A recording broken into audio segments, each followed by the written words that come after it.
주 안에 사랑하는 의정부 비전교회 성도 여러분, 반갑습니다.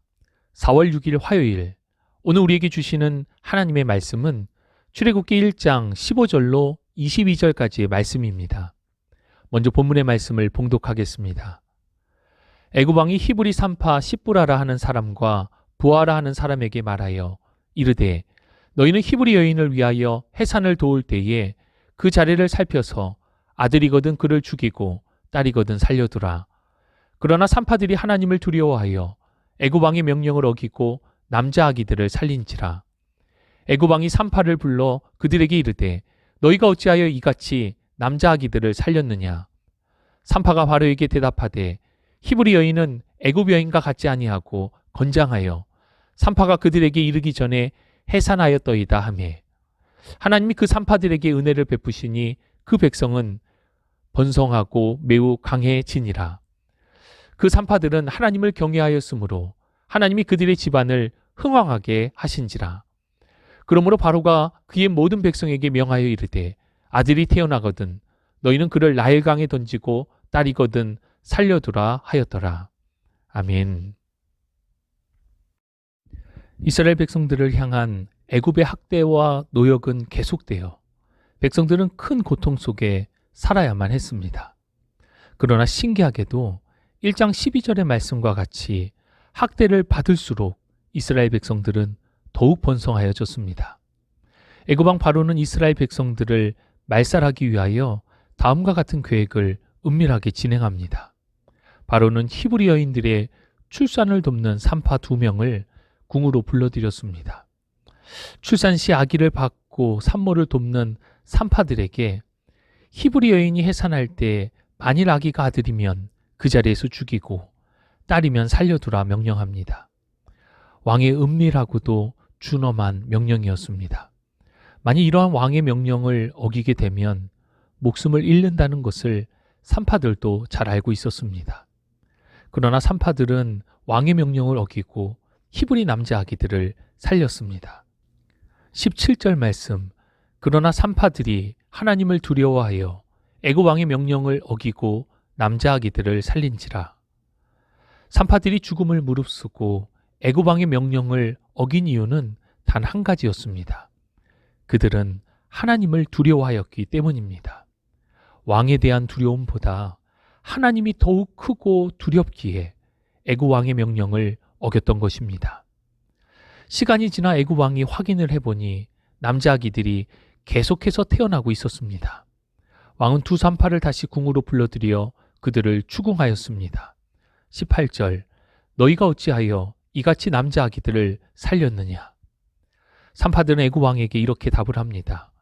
히브리 여인들이 보통 애굽 여인과 달라서 어찌나 건장한지 산파가 그들에게 이르기 전에 이미 출산을 하였다는 것입니다. 이 말은 참일 수도 있고 거짓일 수도 있고 아마 과장이라 말할 수도 있을 것입니다.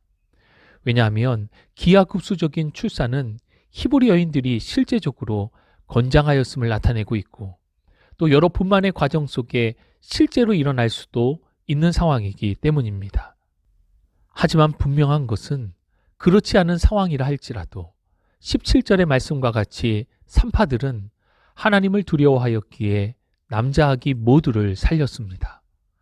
애굽 왕이 산파들을 불러 추궁하는 과정 속에 산파들은 죽을 수도 있었습니다. 하지만 하나님께서 산파들에게 은혜를 베푸셨고 오히려 산파들의 가정은 이후 흥왕하게 되었습니다. 또 21절 말씀, 이스라엘 백성들은 계속하여 번성하고 매우 강하여졌다 라고 말씀하고 있습니다. 이 애굽 왕 바로는 다음 단계를 시행하게 되는데 다음 단계는 노골적으로 히브리 남아 살해 정책을 펴는 것이었습니다.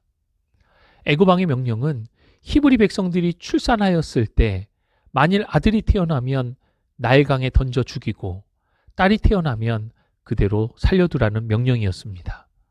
애굽 왕은 이를 아예 법제화해 버리면서 히브리 민족 말살 정책을 폈던 것입니다.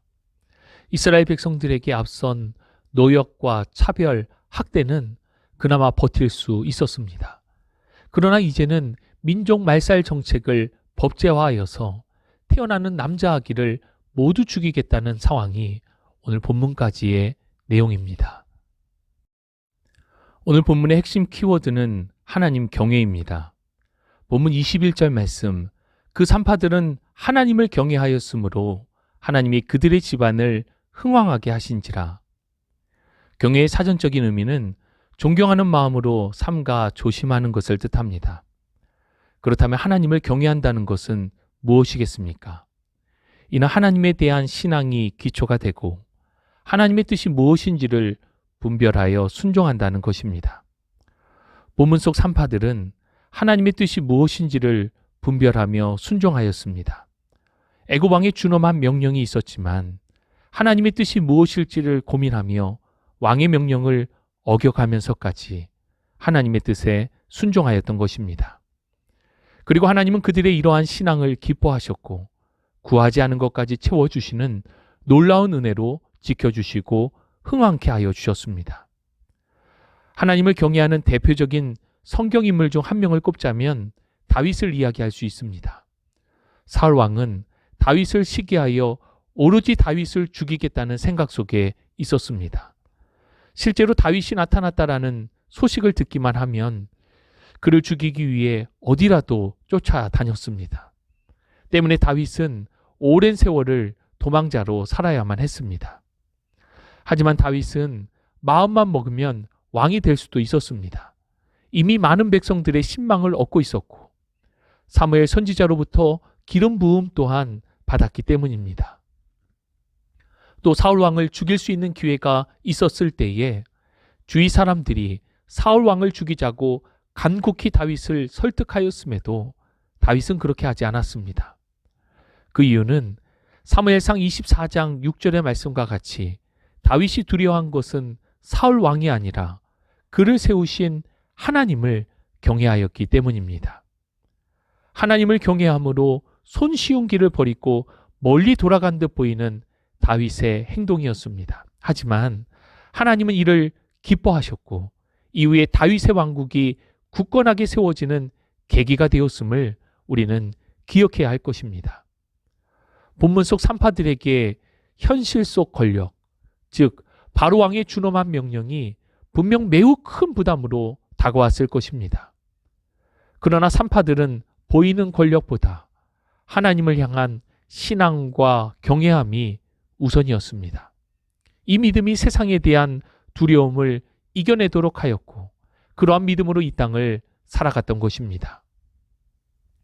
주 안에 사랑하는 여러분, 하나님 경외는 하나님을 향한 믿음으로 하나님의 뜻이 무엇인지를 분별하는 것이며 그 뜻에 순종하는 것입니다. 이것은 단지 공적인 예배를 통해서만 나타나는 것이 아니라 우리의 삶을 통해서 나타나야 할 모습입니다. 레위기 25장 36절, 내 하나님을 경외하여 내 형제로 너와 함께 생활하라. 즉 모든 이들과의 관계에서 그들을 선대해야 하는 이유는 그들이 좋고 나쁜 것을 떠나 우리는 하나님을 경외하기 때문입니다. 하나님을 경외하기에 어떤 사람을 대하든 죽게 하듯 하고 그렇게 섬기며 더불어 살아가는 것이 하나님을 경외하는 우리들의 삶이 되어야 할 것입니다. 오늘 주시는 말씀을 받으며 우리의 교회뿐 아니라 우리의 가정, 직장, 학교, 삶의 모든 곳에서 하나님을 경외함으로 섬김의 삶을 살아가는 우리 모두가 될 수 있기를 주님의 이름으로 축복합니다. 하나님 감사합니다. 오늘도 주시는 주의 귀한 말씀을 받습니다. 세상의 가장 강력한 권력과 명령 앞에서도 산파들은 하나님을 경외함으로 그들이 마땅히 해야 할 것을 지켜나간 것을 기억합니다. 우리의 신앙 또한 하나님을 경외함으로 바로 세워질 수 있기를 원합니다. 하나님을 경외함으로 섬기는 삶이 되게 하시고 우리의 이 믿음이 세상이 감당치 못하는 믿음으로 세워질 수 있도록 은혜를 도하여 주옵소서. 함께 하심을 믿고 감사드리며 우리 구주 예수 그리스도의 이름으로 기도합니다. 아멘.